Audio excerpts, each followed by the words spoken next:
సమంత తన రిలేషన్షిప్ గురించి ఓపెన్ అవుతున్నారా? తాను సింగిల్ కాదని చెప్పడానికి ప్రయత్నిస్తున్నారా? తాను రిలేషన్లో ఉన్నాననే విషయాన్ని ప్రపంచానికి చెప్పాలని చూస్తున్నారా? ఈమె మళ్ళీ ప్రేమలో పడ్డారా? విడాకుల తర్వాత హైదరాబాద్ వదిలేయడానికి ముంబైలో ఉండడానికి కారణం అదేనా? శామ్ రెండో పెళ్లి నిజమైతే ఎవరా పర్సన్?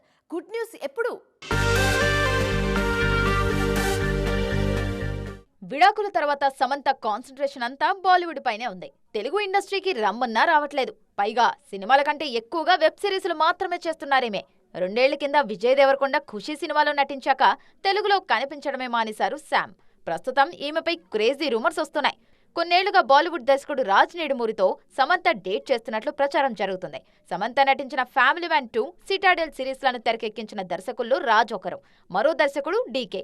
ఈ ఇద్దరు తెలుగు వాళ్లు. కొన్ని రోజులుగా దర్శకుడు రాజ్ నిడుమూరితో తరచూ జంటగా కనిపిస్తున్నారు సమంత. ఉత్సాహంగా ఉల్లాసంగా చదువు సాగాలి, గొప్ప గొప్ప ఉద్యోగాలు సాధించాలి. Vignan deemed to be university. తాజాగా ఒకే కారులో కలిసి కనిపించారు ఈ ఇద్దరు. ఆ మధ్య ఓ పార్టీలో, ఆ తర్వాత pickle ball sports event, common friends party, మొన్నటికి మొన్న తిరుమలలోనూ కలిసే కనిపించారు రాజ్ సమంత. తాజాగా ముంబైలోని ఓ రెస్టారెంట్ దగ్గర ఒకే కారులో కలిసొచ్చారు. ప్రస్తుతం శామ్ నటిస్తున్న రక్త బ్రహ్మాండ్ తెరకెక్కిస్తున్నది రాజ్ డీకే ద్వయమే.